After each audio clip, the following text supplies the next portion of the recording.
Pym, en plein procès, voit les robots attaquer la population. Le tribunal est évacué en urgence, et Hank est menotté par les gardiens. Il les supplie de le laisser aller aider les gens, mais ceux-ci exécutent leur ordre, sans lui porter d'intérêt. Spider-Man, quant à lui, essaye d'arrêter les robots qui s'en prennent aux citoyens, mais ils sont plus forts que les vilains qu'il combat habituellement. Heureusement, la Torche vient lui prêter main forte.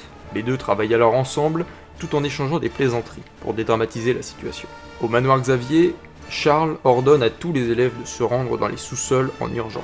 Scott prépare alors l'équipe, mais Charles refuse de laisser les X-Men partir, et d'ainsi laisser les jeunes mutants sans défense. Scott comprend son choix, mais regrette de ne pas pouvoir montrer au monde que les mutants peuvent être aussi utiles que les Fantastiques ou les Vengeurs. En pleine réflexion sur les derniers événements, Clint Barton entend le chaos qui commence à agiter la rue, et, à la vue d'une famille en danger, il sort en trombe de son hôtel, vêtu de sa tenue d'archer. Il décoche autant de flèches qu'il le peut sur les robots afin de sauver les citoyens. À Washington, Sam est seul dans la rue pour venir en aide à un groupe de jeunes bloqués dans un ascenseur public. De son côté, Vif Argent oblige les robots à se tirer dessus entre eux en slalomant parmi eux, tandis que sa sœur essaye de protéger la population grâce à ses pouvoirs. Attendant Tony qui est en train de se faire opérer, Rhodey assiste impuissant à l'attaque des Fatalibots sur les passants. Il jette alors un œil à l'attaché-caisse de son ami et hésite. Bethany le regarde et le conforte dans son idée, en lui disant que c'est ce que Tony voudrait. La guêpe, de retour du tribunal, va porter secours à un bus qui va tomber d'un pont. Et alors qu'elle semble en difficulté, la chose débarque et retient le bus tandis qu'elle aide les passagers à en descendre. C'est alors que Captain America et T'Challa, sous l'identité de la Panthère Noire, débarquent eux aussi pour se battre contre les Fatalibots. Ravis de leur coup de main, Janet les remercie et leur demande s'ils savent ce qui se passe.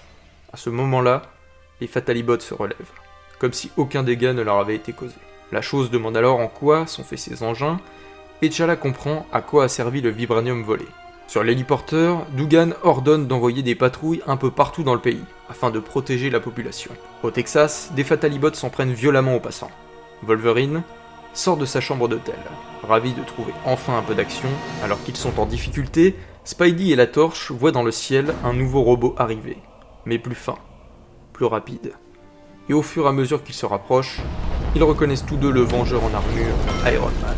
Celui-ci arrive et attaque sans ménagement les Fatalibots, avec l'aide de la Torche et du Tisseur. À l'intérieur de l'armure, Rhodey tente d'éviter les erreurs, pour sa première sortie, sous l'identité d'Iron Man. Une fois les robots apparemment hors d'état de nuire, le trio se dirige vers Manhattan. Mais, sur le chemin, Spider-Man reçoit un appel. Sa voisine, Anna Watson, l'informe que sa tante a fait une crise cardiaque. Peter, sans hésitation, change de direction pour se rendre auprès de sa tante. Rhodey le tacle sans ménagement sur son courage et sa loyauté, mais Johnny le reprend, justifiant qu'il doit avoir une excellente raison. Le duo reprend ensuite sa route, et c'est alors qu'il rencontre l'équipe de Captain, la Guêpe, la Panthère Noire et la Chose. Ben dispute Johnny sur son silence radio et sa désertion de l'équipe, puis, lorsqu'il lui explique pour l'enlèvement de sa sœur et Reed, les deux amis se tombent dans les bras. Tous sont impressionnés par ce qui est en train d'arriver, et alors que Captain America commence à donner des tâches spécifiques à chacun d'entre eux, un bang supersonique retentit dans le ciel. Une immense masse d'énergie rouge atterrit alors juste devant eux. Elle se dissipe pour laisser apparaître Simon Williams, surpuissant et en colère. Il scrute l'équipe des yeux, et sans prévenir se lance sur Iron Man. Rhodey, ne s'attendant pas à une telle attaque, est déstabilisé, mais heureusement, Steve et la Chose viennent à son aide. Pendant ce temps, les autres exécutent les ordres du Capitaine, à savoir mettre les civils à l'abri et les protéger des robots. Plus loin dans la ville, Clint court avec un enfant dans les bras. Celui-ci est blessé à la tête. Et alors qu'il le dépose à l'hôpital, dans la rue derrière lui, Iron Man s'écrase sous les coups de Williams. Clint décoche une flèche dans l'épaule de Simon, mais sans aucun effet sur lui. À Washington, Sam arrive devant chez les Maximoff. Et Wanda tient dans ses bras un jeune mutant, mort dans la destruction de leur foyer. Les robots n'ayant pas apprécié la nature rebelle des jeunes mutants, ils ont été sans pitié envers eux. Wanda les a réduits en poussière, usant de toute sa puissance. Alors que Simon s'apprête à porter le coup de grâce à Iron Man, Captain America interpose son bouclier, et celui-ci est brisé sans difficulté par Williams. Tous sont stupéfaits de la puissance de cet homme, et alors que tout espoir semble perdu, des gouttes de pluie commencent à tomber. Des éclairs transpercent le ciel et le tonnerre claque, laissant entrer en scène le puissant dieu du tonnerre, Thor. Sur son passage, il grille l'alimentation d'une 50aine de robots, grâce à la foudre, et envoie son marteau en plein visage de Williams, qui est projeté à plusieurs mètres. Il aide Iron Man à se relever et lui indique que Heimdall a prévu qu'il y avait du grabuge sur Midgard. Williams, foudrage, se retrouve confronté à Thor et Iron Man dans un déferlement de pouvoir dantesque, sous les yeux d'une jeune fille, ébahie, qui vient de se réveiller de son coma dans sa chambre d'hôpital. Williams sent qu'il commence à faiblir, et s'aperçoit qu'il doit repartir pour prendre son traitement. Il repart aussi vite qu'il est arrivé. Thor décide de survoler les États-Unis afin de terminer l'extermination des derniers robots. Captain America commence à organiser les opérations de sauvetage, et il interpelle Clint. Celui-ci arrive humblement pour répondre à ses ordres lorsque Rhodey remarque l'arc et les flèches. Il fait le rapprochement avec l'attaque de son ami et accuse l'archer d'avoir tenté de tuer Tony Stark. Clint reconnaît les faits, mais explique à Iron Man ce qui s'est réellement passé. Steve coupe court aux explications, faisant remarquer que tout ce qu'il connaît de ce jeune homme, c'est qu'il était prêt à mettre sa vie en danger pour aider des innocents. Tandis que tout le monde s'affaire pour porter secours aux blessés, Steve se rend à une cabine publique pour appeler son ami Sam, afin de savoir comment celui-ci va. Sam répond, fatigué mais vivant. Il raconte à Steve les événements, et qu'heureusement pour lui, il connaît 2 super-héros qui ont été d'une grande aide. Steve lui demande alors s'il serait prêt à venir les aider, car ils ont besoin de toute l'aide disponible. Steve raccroche, et quelques secondes après, Sam arrive, à une vitesse impressionnante, amené par Vif Argent. Mais pas le temps de se présenter, celui-ci repart, avant de revenir, cette fois-ci avec sa sœur. Captain leur demande s'ils sont prêts à se battre, et Wanda affirme qu'elle est prête à faire payer les responsables de ce chaos. De retour en Latverie, Simon reçoit son traitement, mais a une altercation avec Zemo, qui le reproche de ne pas encore avoir réussi à détruire les Vengeurs. Williams est menacé par Fatalis, qui lui ordonne de rester au château, car il risque d'avoir de la visite d'ici peu. Simon commence à culpabiliser. Il ne pensait pas que les choses iraient aussi loin. Pour lui, il s'agissait seulement d'une vengeance personnelle, mais beaucoup trop de gens, et surtout d'innocents, sont désormais impliqués. Les secours commençant à arriver, l'équipe se concentre sur la prochaine étape, arrêter les criminels derrière cet acte de guerre. La Panthère Noire explique qu'il possède un vaisseau assez puissant et assez grand afin de se rendre en Latverie. Il indique aussi qu'il devrait passer par leur pays afin d'aller chercher des troupes wakandaises. Tous se rendent alors au vaisseau de la Panthère et Sam insiste pour accompagner son ami Steve. Le capitaine n'arrive pas à refuser sa demande, ayant eu vent des exploits de celui-ci à Washington. En vol pour le Wakanda, Wanda se rapproche de Janet, qui est toujours inquiète pour Hank. Les 2 femmes discutent, tandis que Steve s'entretient avec Iron Man et T'Challa. Ce dernier lui parle de son bouclier qui a été détruit, et lui propose de lui en donner un nouveau, afin d'être dans les meilleures conditions pour la bataille à venir. Johnny, quant à lui, est inquiet pour sa sœur. Pietro le soutient, et lui jure de l'aider, car lui aussi ferait n'importe quoi pour sa sœur.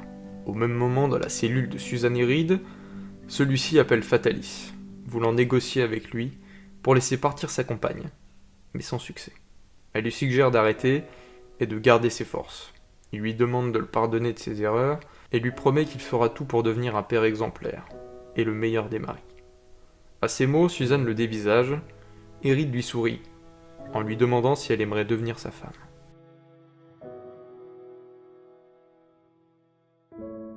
Ben, aux commandes du vaisseau wakandais, appelle T'Challa, lui indiquant qu'ils sont arrivés aux coordonnées GPS. Tous les passagers contemplent alors les paysages merveilleux du Wakanda.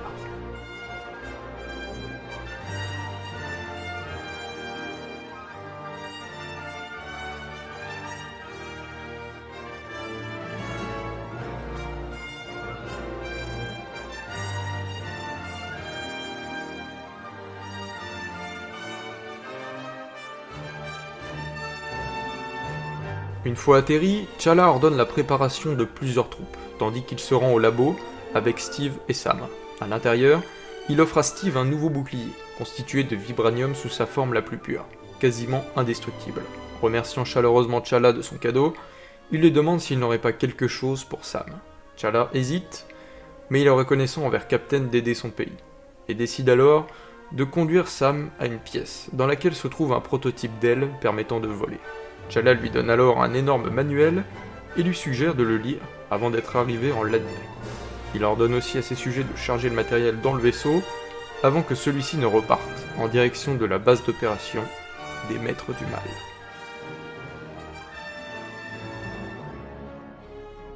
Après plusieurs heures de vol, le vaisseau atterrit en Latverie, où se trouve une armée de Fatalibots en attente. Les héros sortent, prêts à en découdre. Johnny au devant d'eux hurle à Fatalis de lui rendre sa sœur. Les robots se mettent alors en marche et les héros se lancent dans la bataille. Sam s'envole pour la première fois, attrapant des robots et les projetant dans les airs. Alors qu'il se dirige vers le château, il aperçoit Crâne Rouge sur le toit, qui tend devant lui le cube cosmique. Il lui envoie un éclair et Sam s'écrase. Lorsqu'il revient à lui, comme possédé, il part s'en prendre à Captain America, sous les éclats de rire de Schmidt. Captain comprend rapidement le problème lorsqu'il voit les yeux de Sam. Il essaye de l'arrêter sans lui faire de mal. Iron Man, Vif Argent et la Guêpe, en plein combat face à des robots, reçoivent la visite de Williams, qui attaque de nouveau l'homme de fer.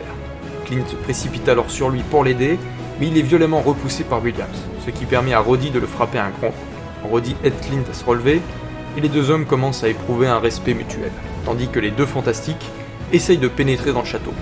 Ils sont reçus par l'homme absorbant, et le duo s'engage dans une lutte sans merci. Krill commet l'erreur de se changer en métal, et Johnny en profite pour l'enflammer jusqu'à quasiment le faire fondre. Krill, sous la panique, retrouve son apparence humaine, et la chose le jette à travers la porte du château, ce qui leur permet d'y entrer. Wanda, aux prises avec les robots, reçoit un mauvais coup, qui la blesse au niveau de l'abdomen. Simon la voit, et pris d'un élan de compassion envers la jeune femme, il se remet en question. Captain America, quant à lui, parvient à ramener Sam à la raison, et celui-ci l'emmène ensuite sur le toit, afin de se confronter à Crâne Rouge. Les deux hommes en viennent à bout rapidement, après l'avoir désarmé de son cube cosmique. Mais Zemo apparaît alors. Steve se retrouve enfin face à face avec son vieil ennemi. Curieux, il lui demande comment il a survécu à la Deuxième Guerre mondiale. Et celui-ci retire alors son masque. Et Steve découvre qu'il ne s'agit pas de Heinrich Zemo, mais d'un jeune homme qui s'appelle Helmut Zemo, son petit-fils, qui veut se venger de Captain America. Sortant une épée pour faire face au bouclier du Captain, engage un duel acharné, tandis que Sam se rend dans le château, où il se retrouve face à Elia Starr, qui fuit en voyant arriver le faucon. Sam le rattrape sans difficulté et l'interroge. Ailleurs dans le château, Johnny et Ben retrouvent Suzanne et Reed et parviennent à les libérer. Mais alors qu'ils s'apprêtent à ressortir, ils sont bloqués par leur ennemi. Les quatre fantastiques se retrouvent confrontés au Docteur Fatalis. Wanda, qui se fait submerger par les Fatalibots, voit alors arriver Simon, qui déchaîne son pouvoir contre ses vrais ennemis. Il sauve Wanda, qui le dévisage, choqué du revirement de celui-ci. Dans son oreillette, la Guêpe entend Sam annoncer qu'il a trouvé une tête d'œuf, un certain Elias Starr. À l'entente de ces mots, Janet comprend tout. Elle active les particules PIM de son compagnon et gagne une taille d'une dizaine de mètres de haut. Elle se dirige vers le château et on détruit toute une partie en cherchant à retrouver Starr. Elle finit par l'attraper et lui demande ce qu'il a fait. Starr, terrifié, lui promet de tout raconter à la police. Janet le confie à Sam. De son côté, Captain finit par désarmer le baron Zemo et regrette que celui-ci ait suivi le triste héritage de son grand-père. Mais Zemo ne s'avoue pas vaincu, et derrière lui, il voit Crâne Rouge attraper le cube cosmique. Celui-ci veut déchaîner les pouvoirs du cube contre le Captain, mais le pouvoir de celui-ci se retourne contre lui. Schmidt, paralysé par la peur et la douleur, assiste à la mutilation de son propre visage, celui-ci prenant la forme d'un véritable crâne rouge. Captain lance son bouclier afin de lui faire lâcher le cube, et Crâne Rouge s'effondre, épuisé par cette expérience. Les Fantastiques, quant à eux, font face à Fatalis, qui ne leur laisse aucun temps mort. Reed est impressionné par la puissance de celui-ci, alliant la technologie, la science et la magie, dans un cocktail d'une dangerosité inédite. Steve arrive et assiste au combat. Reed aperçoit alors le cube cosmique entre ses mains. Il lui hurle de lui jeter. Steve s'exécute tout en balançant son bouclier sur Fatalis. Reed le rattrape et se sert du cube pour ouvrir un portail par lequel les amis parviennent à le repousser. La menace est éliminée. Alors que Steve demande des explications sur ce qui vient de se passer, Reed répond qu'il a ouvert un portail vers une autre dimension, grâce au cube cosmique. Une invention de l'AIM dont il a étudié les plans pour le Shield, lorsque ceux-ci les avaient récupérés. Dehors, le champ de bataille est calme. Les Fatalibots sont détruits, et Thor, qui arrive parmi les héros, les félicite pour leur efficacité.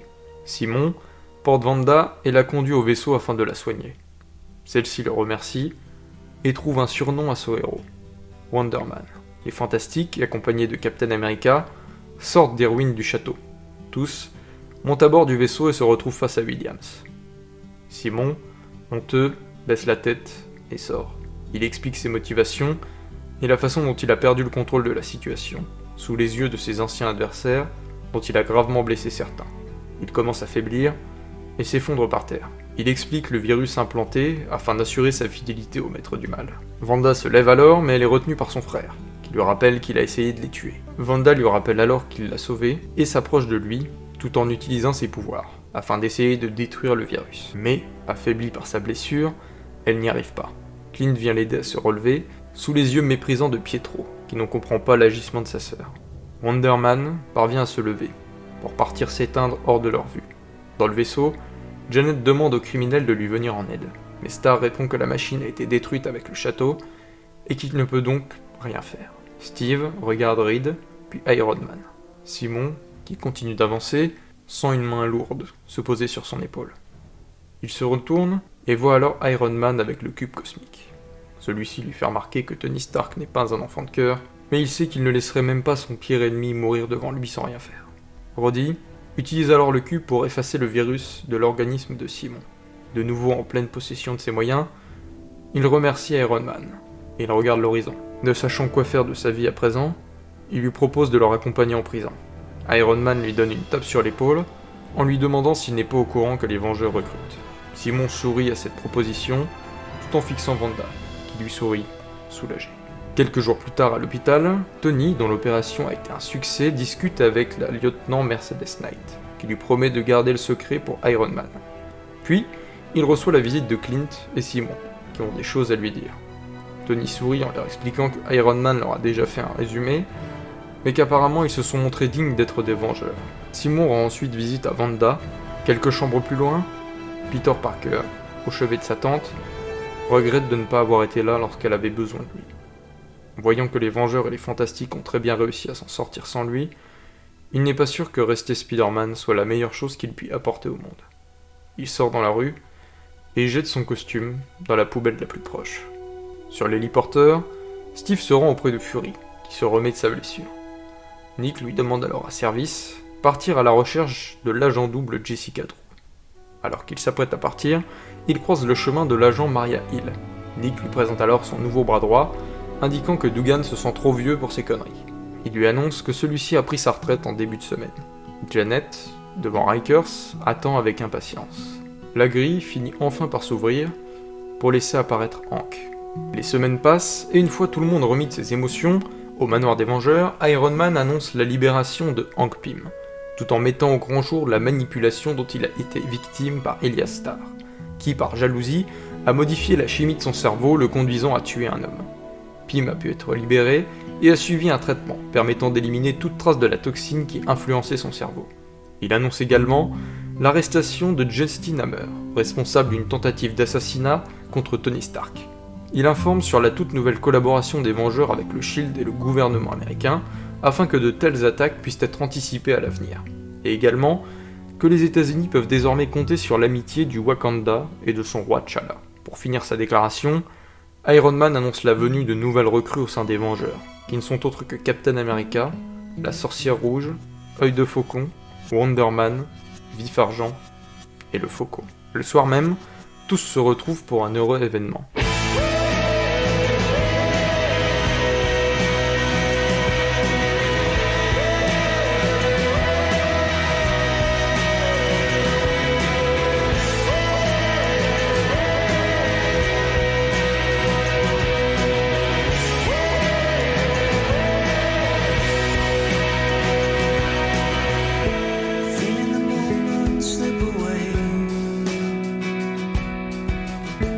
Losing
inside. Am I just like you? All the things you do can't help myself. How do you feel when there's no sound? And how do you feel when rain clouds come? I'll pull you down again. How do you feel when there's no